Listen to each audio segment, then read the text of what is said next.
All right, great. Okay, so for those who don't know me, just a quick word of introduction.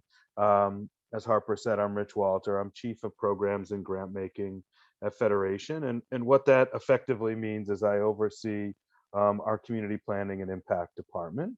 But before I came to Federation, I spent 8 years as an Israel educator working for an organization based out of Emory called Center for Israel Education. So um, I would be remiss if I didn't use this as an opportunity to talk a little bit about Bengorian. This is the Bengorian Society, and David Ben-Gurion is one of my personal heroes from my Israel education work. And not that this is going to be a lesson on Ben-Gurion's life, but he's a fascinating figure who really single-handedly, I think in many ways, was responsible for the push to create the Jewish state. It was really Ben-Gurion in the late 30s who said we need to shift our focus away from the British and more towards the United States. It was Ben-Gurion who made the agreement with the American Jewish community leadership based out of the AJC at that time that Israel would stay out of American Jewish affairs and effectively not try to encourage the immigration of American Jews, although he usually violated that agreement. But Ben Gurion, in his heart, believed that Israel should really be the Hebrew word would be a dugma, an example, a light unto the nations. He would often quote from the book of Isaiah this phrase. And what I wanted to just share with you here is this is an excerpt from actually his final speech that he gave in public. It was given on October 25th, 1971. It's the photo of the actual speech. And this was a special Knesset session in honor of Ben Gurion's 85th birthday. And he would pass away not too long after. But what he says here, I think, resonates a lot with the work we do. And I think it was an important sort of way to start. And I'll just read it, or if anybody else wants to read it, that would even be better. Anybody want to just read the quote so we can, or I'm happy to as well. Sure. Michael, awesome. All right. The deepest wish of the Jewish people's prophets and teachers was a complete national redemption in the chosen land. This aspiration, however, was not limited to what concerned the Jewish people only. Rather, it heralded the advent of peace and justice and equality for all peoples, a perfect redemption of humanity, and the eradication of malice and tyranny from the universe. In envisioning redemption, the prophets of Israel wove a natural connection between the Jewish national redemption and the universal redemption of humanity. This is why the prophets demand that the people of Israel be an exceptional one. Thanks, Michael. Any thoughts on this? Any comments before we get into it? Why I chose this quote of Ben Gurion? Does it speak to anyone? Curious. So look, for me, it's this sense of who we are as a people and what's our mission to the world, right? Whether we have participated fully in the national redemption by moving to the land of Israel, we haven't, and really the American diaspora is the only one that really hasn't. I still think we are a part of this peoplehood. And what does it mean for the Jewish people or the people of Israel in today to serve humanity and to be an example for the rest of the world? Ben Gurion's always comment was to be a light unto the nations. How do we make sure that we care for the vulnerable in our community? How do we make sure that we're providing opportunities for continued and enriching Jewish engagement and education? To me, it all comes down to this sense, national redemption and universal redemption of humanity. That our role here at Federation and the work that we do in our community is really to make the world a better place. And it's the driving force between everything we do. And there's value, whether it's the dollars we allocate to Israel directly or to Jews in the former Soviet Union, or the investments we make in community partners here who are trying to engage people in meaningful ways. To me, it's all about this sense that this demand of our prophets and teachers that we be an exceptional people. And so again, just wanted to start with a little bit of that to kick us off. All right. So what do we? First of all, Federation has several roles in the community. One is of course of being a philanthropic champion. We can't do the work that my team in the Community Planning and Impact Department does on a daily basis without the resources to make that impact, without the resources to impact humanity in our Jewish community. These are the philanthropy trends just over the last few years. Our goal for this year, from a philanthropic perspective, is to raise $22 million. We do that in several different ways. One is, of course, our main campaign of the Partners Fund. It's those dollars which feed our allocation process. We also have several targeted philanthropies, which I Saturday's will the talk last about day a of the little bit. Oop. And then we have other special projects that we also raise dollars for. You'll also see here, and Harper asked me to talk a little bit about that too. But for the last 2 years, not so much this year, we also raised over $4 million specifically for COVID emergency relief. When we talk about our goals for this year, again, just to bring things home, Partners Fund is $14.2 million. Again, the Partners Fund dollars, I will get into this later, are the dollars that we mostly distribute back out into the community and to our partners in Israel and overseas. And then we have specific targeted philanthropic initiatives that we invest in other ways in our community. We have Age Well Atlanta. Age Well is a consortium of the Federation, Jewish Home Life, Jewish Family and Career Service, and the JCC to serve our older adult population, which is growing in numbers.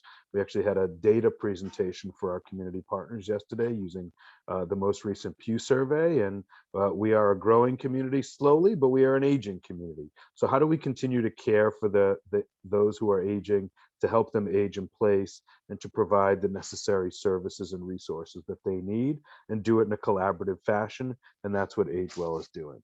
I'll come back to Jewish Abilities Alliance in a second. Jewish Camp Initiative, several years old.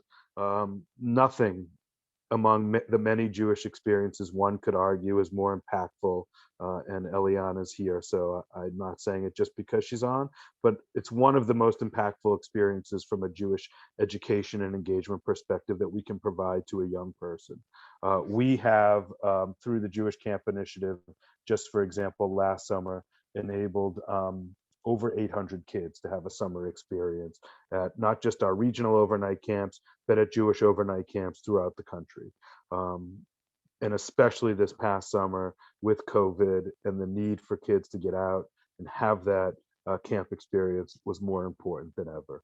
I can't tell you how many families we heard from thanking us for enabling their kids to have this experience. One story I'll just share quickly, a local family had some children actually at Ramat Darom. One of their children was only supposed to go for 2 weeks. We had a scholarship for them. The kid was having such an incredible time, came back and said, is there any way we could get additional scholarship and stay for the full 4 weeks? Because we have a partnership with Ramat Darom, because we were able to raise the dollars, we were able to help that family in the end send 3 of their children for 4 weeks to camp, who otherwise wouldn't have been able to afford it. So incredible impact that those gifts have. PJ Library, for those who don't know, PJ Library is a literacy program, but it's really a Jewish engagement program. Through PJ Library, children ages really 6 months to 14 years old get a Jewish book in the mail every month.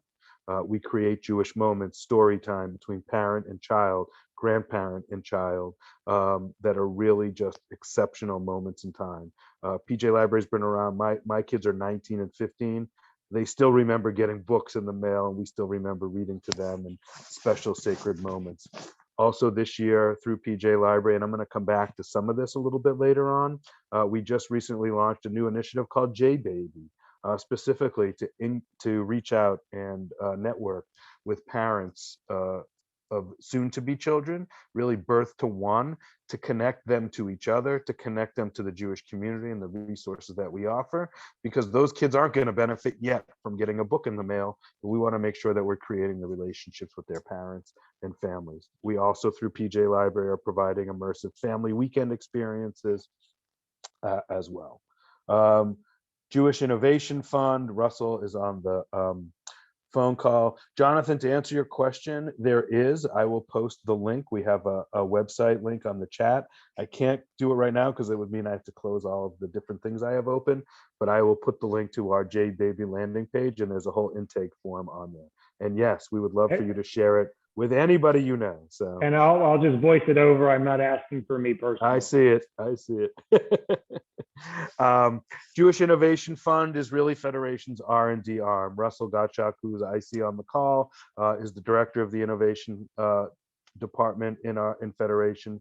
Through the Innovation Fund, we invest in new and emerging organizations and ideas. Thank you, Harper. I'm going to spotlight some of those initiatives in a little while. And our newest targeted philanthropy is the Jewish Abilities Alliance. Jewish Abilities Alliance is a Federation program focused on providing inclusion.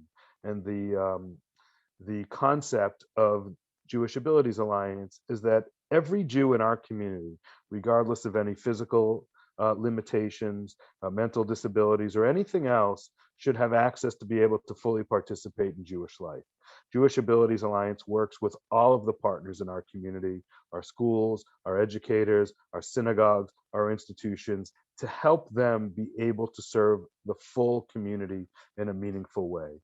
Some of the things that we have done over the past year, for example, are to consult with our congregations about making sure that even if they were doing Zoom services, that there was closed captioning available or other mechanisms for those who may be hearing or visually impaired. We we do observations for students in schools and make recommendations for special services to help them fully participate in the educational perspective. That's both our day schools and our congregational schools. And we provide training for educators across the spectrum. Last year, we even launched a special inclusion cohort for preschool educators because it's such an important way for us to work with the community. So that's sort of the broad overview. I want to come back. Any questions on anything I've said so far? Awesome. I mentioned before we raised over $4 million for COVID relief in the past 2 years. We have distributed to date just under $4 million, $3.8 million, or 898,656 exactly, has been approved, with most of it being distributed.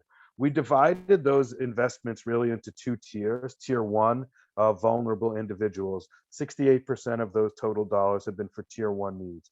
Tier 1 needs, for example, include helping the kosher food pantry that JFNCS runs, ensure that they have enough food for those who were in need, especially over the past years. It meant restocking the emergency assistance dollars that JFNCS gives for people who maybe couldn't pay their rent or their mortgage or utility bills. We made sure that they had enough resources. But it also meant helping to fund additional mental health counselors to provide mental health services, to provide more job training services. We helped some of our organizations that were vulnerable. One of the organizations that we work with, Makom, the mikvah, actually that's more of a tier 2. I'll come back to that one in a second. We covered health insurance for furloughed employees from the JCC and Atlanta Jewish Academy. So really, these dollars kept people engaged, kept people's health, safety, and well-being, and we are continuing to monitor those issues on a regular basis. The other 32% went to Tier 2 needs, helping stabilize our institutions, helping individuals stay in on Jewish life, and strengthening our system. 2 quick examples of that. One, I mentioned one of our organizations, we have a community mikvah called Makom. Well, they weren't able to do their fundraiser last year and they were teetering. Jonathan remembers this conversation from the Journeys allocation committee last year. We were able to provide them emergency assistance from the COVID fund, through which they hired a consultant for 6 months who's helping them revamp and develop a new development plan, new marketing materials. So we're going to help them stabilize. It's in many ways helping them to help themselves as opposed to just a one-time handout. We've also helped the Jewish Interest-Free Loan Association hire a full-time additional loan officer because of the increased requests they were getting for loans in the community.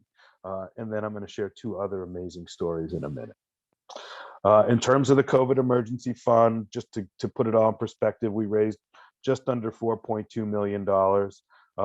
We got an additional match from Jewish Federations of North America, and we had a reserve emergency response fund that contributed $125,000 to it. Because of the success of the fundraising and we were meeting most of the needs, we actually put $75,000 back into that regular emergency response fund, which we used in the spring to help fund emergency needs in Israel that were resulting from the war that was taking place in Gaza. Things like trauma training, trauma resources for youth living on the border specifically, and other mental health services. So we still have about $500,000 in the fund. We have an additional about $228,000 of dollars that was allocated but not yet spent. Some of that was at the very beginning. We allocated a larger amount for PPE, for example, but we were able to meet those needs. We also allocated some up to amounts that weren't totally needed. And so we are keeping the fund alive for now, especially because of the uncertainty of what may happen. And, the committee is ongoing discussing what do we do with that remaining balance once we come, hopefully soon, to the end of COVID. But that's the dollars that we've invested. Part of those tier 2 needs, by the way, was we provided over $200,000 to give scholarships to help students stay in our Jewish preschools. And I just wanted to share this story because it's so meaningful in terms of that. Anybody want to read it, just so you don't only hear my voice? I can read it. I can do it. Thank you, Harper. Sure. We were affected by the COVID pandemic last spring when the breadwinner lost their job and we were unable to keep up with our finances. At that time, we enrolled in and received government assistance for food, diapers, and healthcare for our family while we searched for employment. To pay the rent for our apartment and other expenses, we drew down from our retirement account. We enrolled our boys at an ECE program, but canceled our registration because of financial strain. Today, our family of 4 is supported by the income of one parent, while the other parent works part-time in addition to taking care of kids. We're so grateful that we're doing better, but we're still recovering and digging ourselves out from a long period of having no income during much of 2020. Our boys love their preschool. We would love to be able to send them to preschool there this fall. However, as we recover from a difficult year in 2020, it would be a strain on our resources to be able to cover the full tuition for each of them. Thank you for your consideration of our family and your generosity in offering this scholarship to preschoolers. And as you can see, this family was able to receive $4,500 from the COVID emergency fund for tuition assistance. So this didn't just keep kids engaged in Jewish education and Jewish life. Jewish preschool is not just about the kids, it's about the families. This is a family we've kept in Jewish life and enabled them to, hopefully stay in the workforce and get back into the workforce as well. So that's the kind of impact that the COVID response fund had. So for those of you who contributed, thank you. And we continue, as I said, to monitor the needs. Just in the interest of time, I'm going to skip that next story. We also give out a lot of dollars in our allocations. I mentioned that we have our Partners Fund, which our goal this year is to raise $14.2 million. As you can see, this current fiscal year, we are giving out over $9.2 million that gets distributed in our community. We have 3 committees made up of volunteers, just like individuals like you from our community who volunteer to serve in one of our 3 committees. We have 2 domestic committees that are focused on local needs. That's the Jewish Journeys Committee. You can see here, 32% of that $9.2 million. That's about helping people find their Jewish journey. We call it, the committee is actually called Journeys, Places, and Welcoming. Jonathan served on that committee for a few years. It is in past years, it was called Continuity. It's organizations like the JCC, our day schools, and other Jewish education providers. But it's also programs like the Mikvah, Jump Spark, our teen initiative, all part of that portfolio. Our other domestic portfolio is the Rising Up portfolio. That's the portfolio where we invest in organizations that help to address social and emotional well-being of our community, as well as those that provide opportunities for social justice through a Jewish lens. So organizations in that portfolio are JFNCS, Jewish Home Life, but also organizations like Repair the World, which is a new allocation partner this year, and the Jewish Fertility Foundation as well. And then global is our third committee. Adam has been on that committee. I was once a member of the global committee before I joined the staff at Federation. And those are the dollars we invest in overseas, but not just overseas. We also invest some of those dollars domestically. The global committee, the global portfolio really has three functions. One are investments that are for Jews in the former Soviet Union, both in terms of what we call Jewish identity formation investments, as well as health and welfare. We still have, Holocaust survivors who depend on these dollars to literally live, but we're also investing in young adult programs and other things that are happening. And we primarily do those investments in Minsk in Belarus as our partner city, which, if you've been following the news, is in political turmoil right now, and these dollars are needed more than ever. The second leg of our global portfolio is, of course, Israel. We have an incredible partnership relationship with the city of Yokneam and Megiddo in central Israel, not far from Haifa. So most of the dollars we invest are in that community.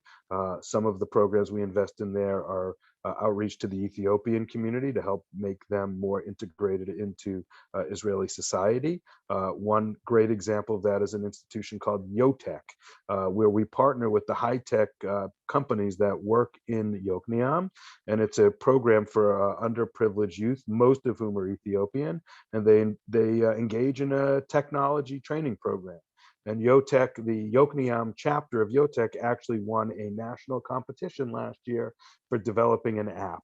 But we're also working to provide transportation services for at-risk youth, for disability, youth with disability, to the Israel Sports Center for the Disabled, and most specifically for Kesher programs that create relationships between our community and Israel. Right now, as we speak, there's a group of about 35 women through Momentum, the Jewish Women's Connection of Atlanta, who are in our partnership region, meeting with women in the community, developing and strengthening relationships. And that's part of the third leg of global, is we invest in programs locally that help to promote a partnership or a sense of global Jewish peoplehood. Birthright is probably the one you are most familiar with, but we also invest in Honeymoon Israel, Hillel's Onward program, and the one I am most proud of is the Shinshinim program, where each year, currently we have 8 young Israelis living in our community on a gap year. They graduated high school in Israel last year. Next year they will be in the army, but this year they're spending a year of service working all throughout our community, in all of our day schools, in most of our synagogues, and in many of our agencies, helping to create a sense of connection to Israeli people. Just this week, they did a program at AJA, at the Atlanta Jewish Academy, where they transformed AJA into the arrivals hall of Bengorian Airport, and they did a whole escape room activity. I encourage you to look at their Facebook page. They are doing some amazing stuff. They're planning a community-wide Hanukkah program called Hanukkah that's going to be at the Weber School in December, and this year's group is especially talented. In an effort to really develop that person-to-person connection, which we think is so important, we've also invested in our partnership region with a goal that most of our Shinshinim in future years will come from Yokneam Megiddo. Why is that important? Because this year, for example, we have joint learning going on between students at the Weber School and students at the Ort High School in Yokneam. We have teacher partnership programs between teachers at many of our schools, including some of our congregations, and teachers in the Yokneam community. So if we can continue to foster those relationships long over time and bring those young adults here, we think it will begin to have a great impact on the way that our young adults engage with and connect to and understand Israeli society. Any questions? I'm going to skip through the next couple slides a little more quickly. I way over planned for this. So just in terms of how our local investments are done, this is just a slice of where we invest them locally. You can see that we still give the majority of dollars to what are called our core partner agencies, the large legacy organizations like the JCC, JF&CS. But I do want to point out that one of the goals we set last year in our allocation process was to increase the investments we make in organizations that solely focus on serving the next gen community, people like yourselves, organizations like Moishe House, One Table, Repair the World. When we looked at it at the beginning of last year, we were giving them something like 2% of all allocations. We set a goal of 5% of all allocations by 2026, and we've already made great progress in doing so. And that's something we're going to continue to deepen and invest in. Any questions about our local investments or our allocations? All right. I'm going to keep going. I mentioned before JumpSpark. I know Russell is listening. I know he's also single parenting his son tonight. His wife is not home, so I won't put him on the spot. But JumpSpark, I'm sorry, this is JumpSpark, not innovation. JumpSpark is our teen initiative. JumpSpark was created 6 years ago. We were fortunate to get a grant from a large foundation, the Jim Joseph Foundation. We've also raised money and invested locally. And JumpSpark is really to help bridge the gap between bar and bat mitzvah and when we send these kids off to college. And we do this really not by doing programming, although we do a little bit of programming, but by investing in those organizations that serve teens. We convene them on a regular basis through our community partner network. Just today, we had about 20 partners on a call with Betsy Stone, who is a psychologist talking about teen mental health. We also have a parent coordinator who creates programming for parents. Last year, I participated as a participant in a project called Project Launch for parents who were sending their kids off to college. And what should you be thinking about from a Jewish perspective, but also like, what's the right amount of communication you should have with your kids while they're at college so that they both have their independence, but they know that you're still connected to them. And we do this also through and you can see many of the organizations on here represent a real diversity of organizations that serve teens in their community. So that's JumpSpark, and we are now in the process of going through a renewal process with the Jim Joseph Foundation, but we also have some new opportunities that have emerged in the past year, really focused and guided with creating that relationship with Israel and changing some of that some of the challenges we face as a people with a younger generation not as connected to Israel as maybe in the past. So you see at the bottom, Route 1 Teen Israel Engagement. We also got a grant as part of a new national initiative whose goal is to help more teens have a meaningful Israel experience that's at least 3 weeks long. There's a national effort that provides subsidies for travel, and we're investing locally to help create the conditions so that more kids will want to have an Israel experience when they hit that age. So we're doing it by investing in some of the local travel providers to help them provide meaningful pre and post engagement. We're partnering with the Jewish Funders Network to provide training for our teen professionals in youth giving circles where our teens will actually participate in raising dollars and use values-based decisions to invest them in organizations in Israel that align with the values that they have. We're also doing it. Last year, we created an Amplify Israel Teen Fellowship where we matched a local teen who was going to be traveling on one of the summer programs from our community with a teen in Yokneam Megiddo, our partnership region, where they would spend time on social media, and they each pair produced a project that was on the JumpSpark webpage. My favorite was one of the teens from our community, a teen from Yokneam, created a Shabbat cookbook with recipes from each of their family that represented the diversity of their family experiences in Jewish life.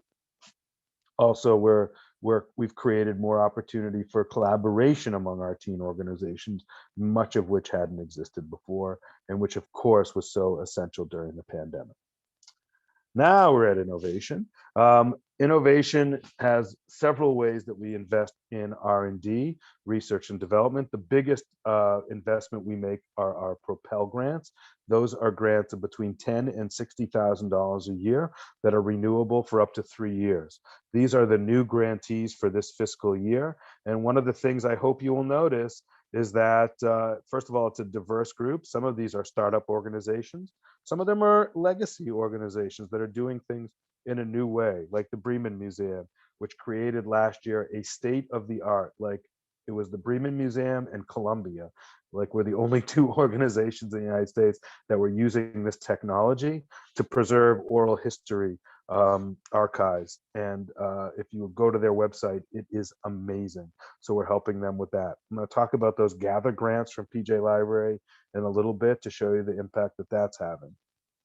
But I want to point out the top and the bottom one, because one of the things we are heavily investing in this year through our innovation is issues focused on justice, equity, diversity, and inclusion.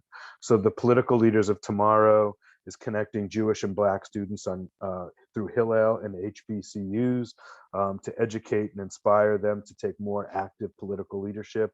It's nonpartisan, but the idea is to create alliances between the Black and Jewish communities to help them get politically active and involved in ways that are meaningful to them. And the bottom one is a new organization called the Atlanta Jews of Color Council.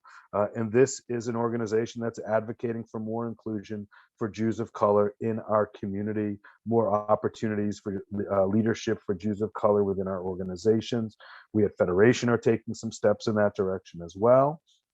And those are two really important initiatives. Just to give you a little bit of color, one of the new initiatives is a organization called Ma'alot, which was created by Rabbi Ariel Root Wolpe, who saw a need for, especially for young adults in our community who aren't otherwise joining synagogue, to have a spiritual community. They created this amazing program in collaboration with Attune and 18 Doors, which is our interfaith initiative, to do a high holiday services on Arabia Mountain. This past weekend, they had a Tot Shabbat program. So they are doing and creating sacred space for those who otherwise may not be engaged. I don't know if any of the people on the call have participated in any of their programs, but they're doing some really amazing stuff. Again, focusing on those who are seeking a spiritual community, may not be connected or members of a synagogue as an alternative way of Jewish expression. I actually, I actually hosted a Kabbalat Shabbat in my backyard with Ariel Wolpe as well 2 weeks ago. So the week before the Tot Shabbat. That went really well. Yeah. So glad to hear that, Emily. That's amazing. And then we have renewals. These are organizations that are in their second or third year of funding.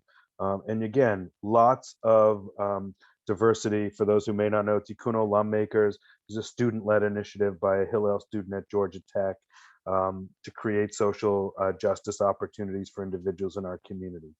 Tribal Gatherings is basically taking the concept to engage young adults by giving them a camp experience over a weekend, or they did a day camp here just a few weeks ago. I don't know if any of you had the opportunity to go. B'chol Lashon is working at training our organizations, Jewish organizations, to be better at justice, education, justice, equity, diversity, and inclusion work. Jewish Education Collaborative is an in-house program that works with our supplementary schools.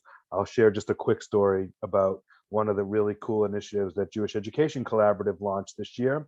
Is when we looked at one of the outcomes of the pandemic was that in the area of Hebrew language, kids were actually doing really well learning it in a Zoom environment. We also, as any of you who've lived in Atlanta know that access to getting anywhere in and around our city between 3:30 and 5:30 on a weekday afternoon, when most of the congregational school Hebrew programs are meet, is not easy, let alone if your kids are doing sports or other after-school activities. So we launched a new initiative this year through the Jewish Education Collaborative called the Atlanta Hebrew Connection, where we partnered with a national organization called Shalom Learning, and we opened it up to all of our congregations as a pilot. We had 3 congregations sign on. We had a goal of enrolling 50 students in a online Hebrew learning program that would take place in lieu of the regular gathering at the congregation. We had a goal of 50 students. We have 91 students right now. Students are matched not by what grade they're in or what synagogue they go to, but by their Hebrew ability and knowledge, so that they're working in small groups with individualized tutors. This has also helped our congregational schools who were having trouble for hiring teachers, because we're using national and local teachers.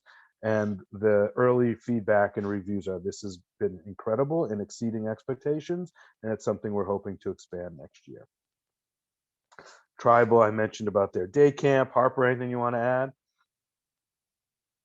And if I'm going on too long, I can stop. I know. Yeah, Tribal was great. It was first year launching, or it was their launch of their Atlanta camp. We had a day camp up at Ramah Jerome. And next year they will be hosting a full weekend camp, which is what they do in other regions. And yeah, I'm looking forward to the expanded version. Nice. All right, Russell, you mind? I'm putting you on the spot. I believe that that day camp is over Memorial Day weekend. Yeah, So they're for doing those that are planning far out, mark that weekend in May for tribal. I think those are the two most exciting grantees from the innovation perspective, tribal and Ma'alot. So excited that you got to learn a little bit more about that. And do save the date as well for Jedi Night, January 27th. We're going to be learning and spending time with dozens of community partners, celebrating their work to support justice, equity, and diversity and inclusion. I think these are very important and forward-thinking values and tend to resonate with the young adult demographic. So very excited for this innovation signature event for this year, again, January 27th. It'll be at a venue in Southwest Atlanta, Plywood Place. It was one of our partners helping us support this community of nonprofits. Thanks, Russ. So the other thing I wanted to just share, and I'll start to wrap up, Harper, I'm sorry, I've probably gone on longer than you guys wanted to hear me. I just get excited about this stuff, I'm sorry. I mentioned before about the Gather grants that we originally invested through PJ Library. This is part of an overall approach that we think is really important, and again, kind of emerged from the pandemic, of this concept of relational engagement. Instead of just investing in organizations and institutions, how can we invest in the people in our community and not program for them, but help them to program and engage Jewish community themselves, to meet them where they're at in a meaningful way?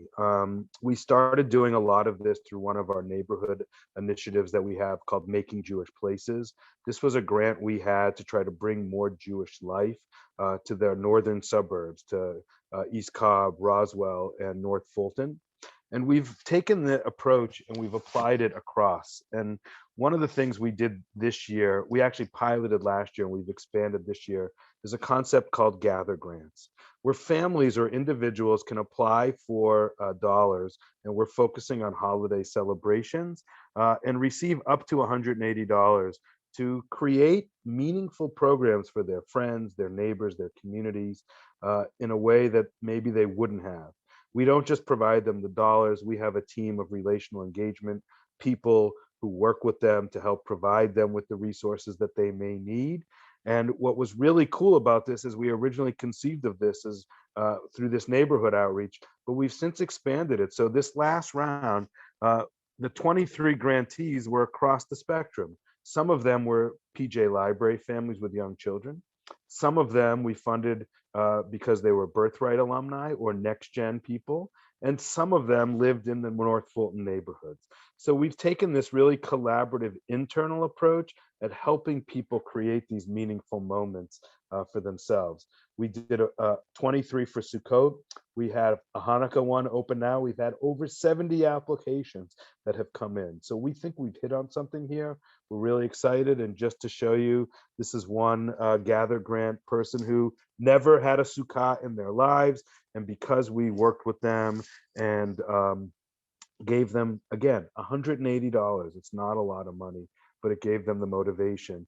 Other grantees talked about how our professional team helped them create a service for them and their families. We had family gatherings for Sukkot.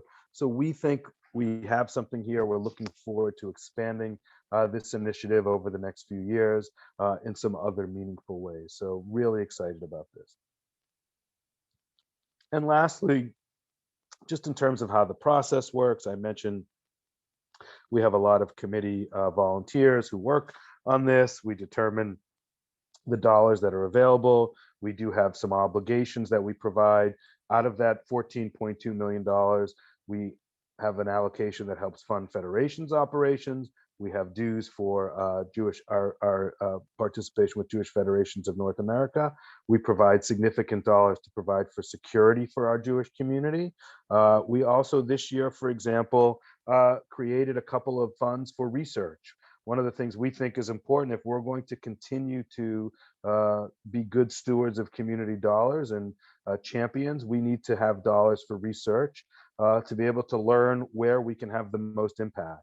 So each of our 3 allocation committees has access to $15,000, and we have a pool of dollars for general allocations as well. I'm going to share with you a little bit about the projects we're already started working on, just to give you a sense of what we hope to learn.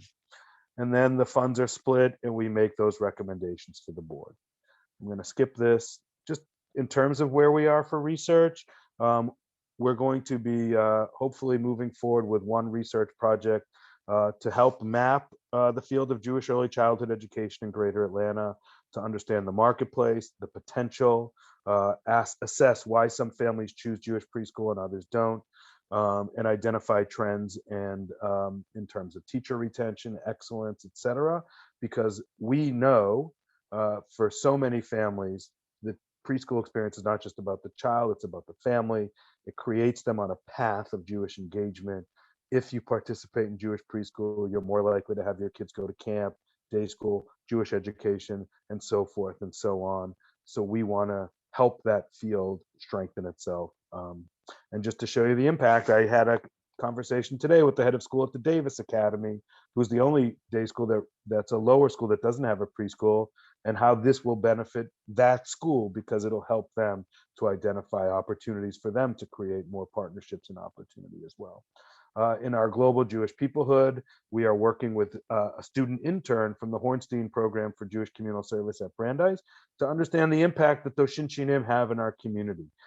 We think it's strong, but we want to have some data. They've conducted some focus groups with organizations and with individuals, and we're almost wrapping that one up. So that's just a little vision into the kind of research that we think is important to guide the planning and investment work that we do in the community. And again, just to kind of finish, and then I'll stop and answer any questions. What's going to guide the work we do in our distributions this year? This is sort of where we're looking at in each of our committees, at least in the allocations process. How do we ensure, and I'm not going to talk about each of these, but these are the kinds of things that we're really thinking about in terms of our investments. Do we have the right split between global and domestic? How do we meaningfully invest in the former Soviet Union in a way that's going to help, create future Jewish engagement, but also take care of the vulnerable? Do we want to develop further the partnership city model like we have with Yokneam, with Minsk? In Journeys, how do we continue our focus on education in a way that's meaningful and doesn't just hit on our formal schools, but looks at education and engagement across the spectrum? I talked about next gen and early childhood. And Rising Up, do we have the right organizations in terms of social services and social justice in that portfolio? Not on here that I know Rising Up is thinking about and talking about is mental health in our community resiliency. How do we deal with the trauma of the last year and getting back into this work? We're actually going to be doing a training for the Federation staff in a couple of weeks as a kickoff to some trauma-centered care, self-care models that we then will hopefully roll out to our ecosystem partner. In innovation, how do we foster the organizations that are successful in innovation and bring them into our allocations process? So we're not just investing in them as a startup, but we have a continued partnership and relationship with them in a way that doesn't take too much dollars away from our existing partners. And how do we grow the pie? How do we make sure that we have a meaningful process for that transition? And the other thing in innovation is how do we lengthen the innovation pipeline? How do we nurture potential innovation grantees in the future? How do we provide the training and space for them to develop their ideas when it may not be ready for that big Propel grant or even our smaller Bloom grants, but how do we help develop those ideas moving forward? So I obviously took way more time than I was supposed to. Sorry, but I'm going to stop sharing, and if I can find that where the control went. Where did my Zoom controls go? Sorry. While I'm trying to figure out Zoom, there it is. I got it. Any questions, comments, anything that I didn't cover that you wished I would? Anything that inspired anybody by what I said tonight?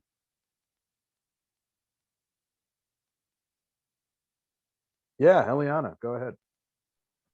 I had heard from a couple places about some efforts in radical welcoming, and I thought that was in your kind of welcoming in spaces, but it hadn't really been.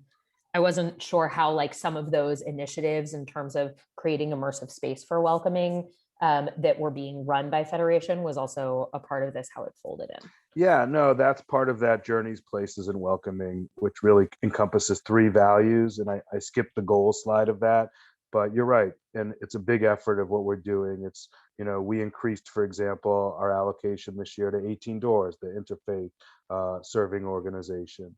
We've, created more, we're working to create more family weekends. As you know, Eliana, we just had a few weeks ago the Book It to Shabbat program. We're working to create a radically welcoming Book It to Shabbat. Also, our innovation investments in the Jews of color and the work we're doing in that space is all part of that radically welcoming initiative, as well as, access through things like the Gather grants. How do we help people be welcoming to everyone in their community as well? So it's interspersed in everything we do. J Baby, I think, is part of that. It's the work we do, with our congregations. It's the work we do through our sector work as well. And specifically, programmatically, 2 other examples I'll just share that are happening now. One is we had last year a grant to help children from Russian speaking families go to camp. We had an original goal, I think, of 7 through the grant. I think we ended up providing like 12 to 15. So that's another way we're being radically welcoming and inclusive of everyone in the community. And we are going to be convening in a couple of weeks in partnership with the IAC, the Israeli American Council, a meeting to discuss how we can create more opportunities for the Israeli community to participate in the organized Jewish community. We have a growing Israeli community here in Atlanta. They very much want to preserve their Israeliness, and they don't, because of the way that religion in Israel is, they don't often engage in the community. How can we help more of their kids go to our camps? How can we engage them in our education programs? How can we engage them in others? One of the things we did do last year during the pandemic, for example, was we created flyers in Hebrew about the kosher food pantry and some of the emergency assistance that we ended up helping families who otherwise may not have known through some of those services. So that's just some of the ways we're working in that space. Awesome, thank you. Yeah, Jonathan. Thank you, Rich. I might be putting you on the spot, and you can tell me your. That's all right. I don't mind. Think on it. I'll defer to Eric if I feel like it's too. Yeah. Oh, hey, Eric. Just wondering, this may be sort of picking among you're trying to pick a favorite among your children, but from where you sit, for something in the next gen space, and say, maybe between $25,000, is there something that you have high faith in, but that you find incredibly difficult to fundraise for? It's not sexy, so most people in the community won't fund it. Is there 1 or 2 projects that you see in that sort of meeting those criteria? Look, I think it's funny you said that, because last week we actually had a meeting of our campaign cabinet volunteers, and we invited a young woman from One Table to speak about how One Table, is everyone familiar with One Table? One Table is an organization that we fund that helps people in the next gen space have Shabbat dinners. It's a very technically advanced. They're engaging people in neighborhoods who otherwise wouldn't be engaged. And this woman stole the show. Like, she had our campaign volunteers. So my answer to you is no. I think what we need to do a better job of is telling the stories of that impact, because I think the next gen serving organizations we work with are all really innovative. If I had one critique, I think sometimes it can be confusing where they're different from each other. You have Moishe House, in which young adults are living in a house with sort of subsidized rent and dollars for programming. Well, how is that different than the Shabbat? And now they're doing Moishe House without walls. And how is that differentiated from like what One Table is doing with Shabbat dinner engagements, or what Tribal is doing in their camp experiences? So I think one of the challenges often is, I don't want to stifle the creativity because they're all very entrepreneurial and again, having tremendous impact. But where it gets challenging often from a donor perspective, Jonathan, is, how do we help them differentiate themselves and tell that story? That's one thing. I think the other piece is in terms of, what's a challenge in terms of the funding perspective is, I'm trying to think of the best way to phrase this. What are we not doing for the next gen space? We have now Honeymoon Israel, which is engaging people in peoplehood. We have the ritual experience of One Table and Shabbat dinner. We have Repair the World, which provides that social justice outlet for young adults.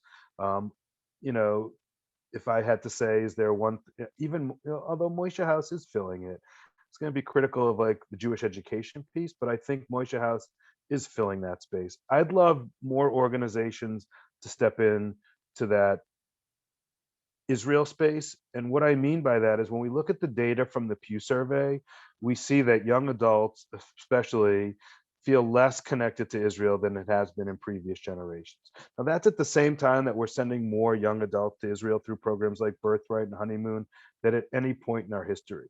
And maybe this is less about the next gen organizations and more about us as a community. And that is, how do we create that space for somebody who may disagree with Israel's policies, specifically vis-a-vis the Palestinians?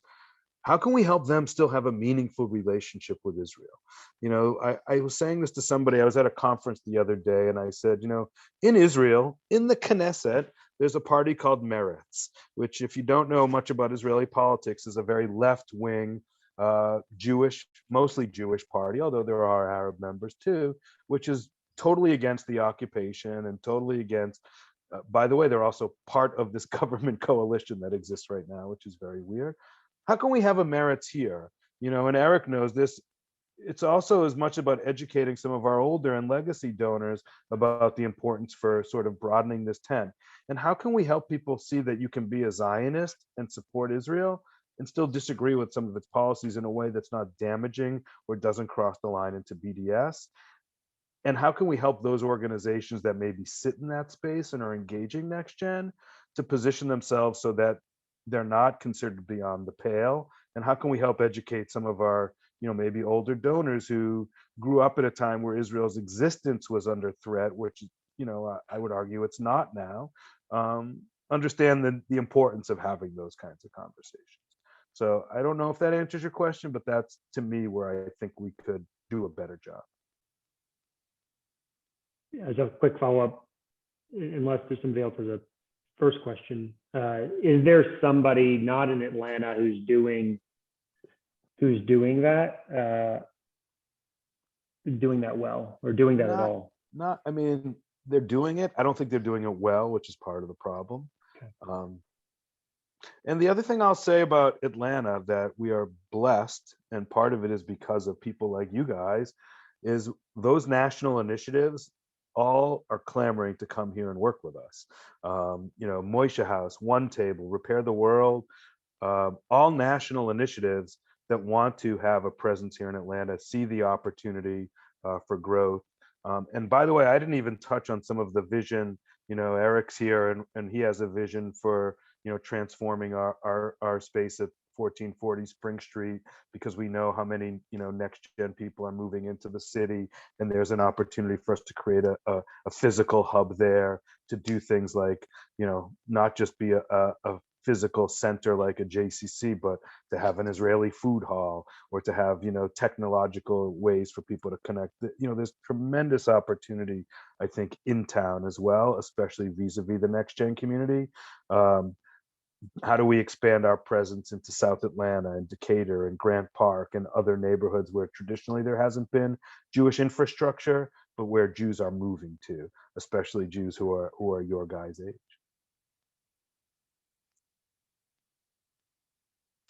Other questions?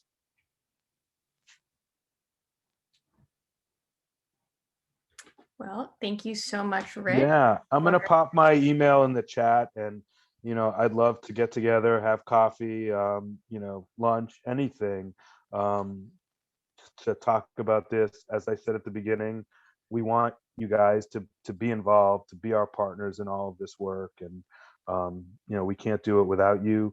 You are the future, and I want to thank you guys, not just for participating tonight and listening to me. I tried not to drone on too much, but I really appreciate your interest in helping us to craft a better Jewish community for everyone, for you guys, for the people who will come after you. And so thank you for your partnership with us and for your philanthropy and everything that you do for our community. Thank you so much, Rich. And thank you all for coming tonight.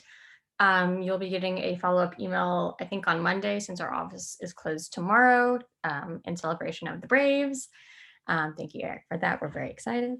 But if you have any questions, my contact info will be in that email. I can also add Rich's. Yes, go Braves. And I've been using my Braves cup, and I'm a Red Sox fan. Perfect. And have a lovely evening. And thank you. Have a good night. Bye, everybody. Thank you again.